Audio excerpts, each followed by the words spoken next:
बड़ी खबर दाहोद से सामने आई है, जहां फर्जी जमीन एनए रिपोर्ट में शिकायत करता ही निकला आरोपी। बता दें, फर्जी रिपोर्ट से जमीन को गैर कृषि योग्य दर्शाया गया।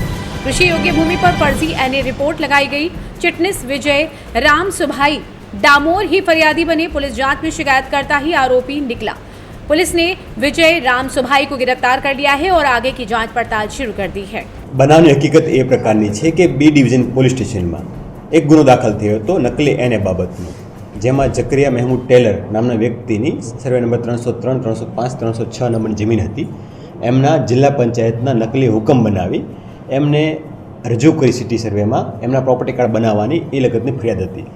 જે અન્વયે બે આરોપીઓ જકરિયા મહેમૂદ ટેલર તથા શેષવ પરીખને આ પહેલાં અટક કરી જ્યુડિશિયલ કસ્ટડીમાં મોકલી આપેલા છે, જેની તપાસ ચાલતી હતી। એ દરમિયાન અમુક સ્ટેટમેન્ટ, અમુક સરકારી સાહેબોના નિવેદનો અને મળી આવેલા દસ્તાવેજી પુરાવા, અમુક સાયન્ટિફિક પુરાવા, આ તમામ બાબતો ધ્યાનમાં લેતા એક કન્ક્લુઝન પહોંચ્યા હતા કે આમાં સરકારી ક્રમ તરીકે રોલ ફિક્સ થાય છે। જેને તપાસ કરતા હતા એ દરમિયાન પૂરતા પુરાવા મળી આવતા અમે ગઈકાલે રાત્રે જિલ્લા પંચાયતમાં કામ કરતા વિજયભાઈ રમસુભાઈ ડામોર કે જે સિનિયર ક્લાર્ક છે અને ચીટનીસના ઇન્ચાર્જ ચીટનીસના ચાર્જમાં પણ છે, તેઓની સંડોવણી હોય એ અમને જણાવ્યા આવતા તેમને લાવી અને પૂછતાછ કરેલ હતી અને પૂછતાછ દરમિયાન આ વસ્તુ ક્લિયર થતાં તેમની રાત્રિના સમયે અટક કરવામાં આવેલી છે અને આગળની તપાસ હાલમાં ચાલુમાં છે।